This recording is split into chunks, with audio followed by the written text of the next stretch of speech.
IGP Shahidul এবং যিনি বিভিন্ন মিডিয়াতে এসে নিজে স্বীকার করেছেন যে আমি দায়িত্ব নিয়ে সেটা করেছি, যেটা না করলে হয়তো সে গভর্নমেন্ট পড়ে যেত।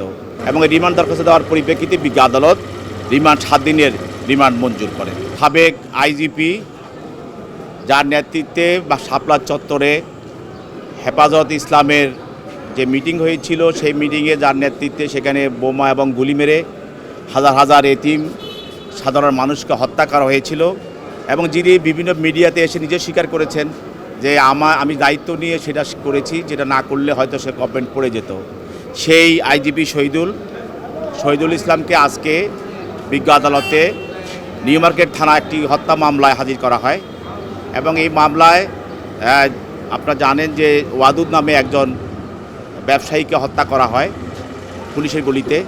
এই মামলায় প্রাথমিক তদন্তে শহীদুলের বিরুদ্ধে এই ঘটনার সঙ্গে হত্যার সঙ্গে জড়িত থাকার বিষয়টি তদন্ত কর্মকর্তা উদ্ঘাটন করেন এবং আরও অধিক তদন্তের জন্য তাকে রিমান্ডে চাওয়ার দরখাস্ত দেন এবং এই রিমান্ড দরখাস্ত দেওয়ার পরিপ্রেক্ষিতে বিজ্ঞ আদালত রিমান্ড 7 দিনের রিমান্ড মঞ্জুর করেন।